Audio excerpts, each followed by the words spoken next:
एक दिन TB Macaulay 2 फरवरी सन 1835 को ब्रिटिश पार्लियामेंट के हाउस ऑफ कॉमन्स में खड़ा होकर भाषण दे रहा है और कह रहा है कि मैंने भारत का उत्तर दक्षिण पूरब पश्चिम पूरा इलाका घूम लिया है। ऐसा कोई क्षेत्र नहीं है जो मैंने भारत का नहीं देखा है, और मैंने भारत का बाहरी क्षेत्र भी देखा है, आंतरिक क्षेत्र भी देखा है। देखने के बाद मैं जो कह रहा हूं आप उस पर विश्वास नहीं करेंगे, लेकिन जो सत्य है वो मैं आपको कहूंगा, उसको मैं अपने अंदर रोक नहीं सकता। सत्य क्या कह रहा है?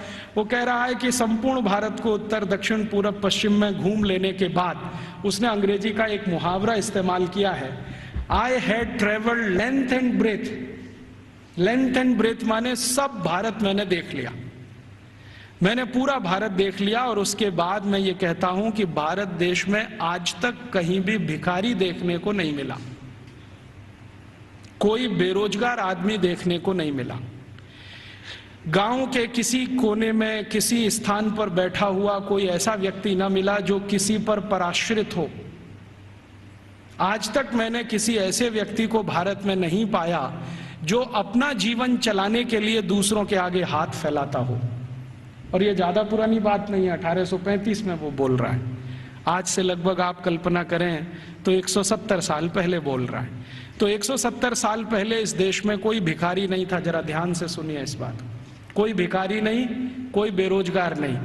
फिर वो कहता है टीबी मैकॉले कि मैंने दुनिया के बहुत शहर देखे हैं, पेरिस देखा है, बर्लिन देखा है, हैम्बर्ग देखा है, मॉस्को देखा है, फ्रैंकफर्ट देखा है, शिकागो देखा है, न्यूयॉर्क देखा है, लंदन तो अपना है ही, बार बार देखा है, लेकिन इन सभी शहरों की कुल संपत्ति भारत के एक शहर से भी बहुत कम है।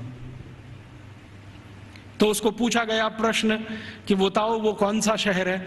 तो कहता भारत का एक शहर सूरत, और यूरोप के सारे शहर एक बाजू में, तो भी सूरत इन सभी पे भारी पड़ता है। इतनी संपत्ति, इतना धन मैंने उस शहर में देखा है। और वो कहता है कि इतना धन और संपत्ति जिस समाज के पास हो, उस समाज को गुलाम बनाना एकदम मुश्किल है। वो ये कहता है, मैं ये तो नहीं कहता कि असंभव है, लेकिन मुश्किल बहुत है। फिर वो कहता है कि मैं एक सुझाव देना चाहता हूं ब्रिटिश गवर्नमेंट को, सरकार को, कि अगर भारत को गुलाम बनाना हो तो इनका वैभव, इनका धन, इनकी संपत्ति को खत्म करो। तो फिर ब्रिटिश पार्लियामेंट के सांसद उसको पूछ रहे हैं कि भारत का धन, भारत का वैभव और भारत की संपत्ति को खत्म करने के लिए तुम्हारे पास क्या योजना है? तो कहता है भारत की शिक्षा व्यवस्था को खत्म करो। वो कहता है कि भारत में जितना भी धन है, संपत्ति है, वैभव है, ये भारत की शिक्षा व्यवस्था के कारण है।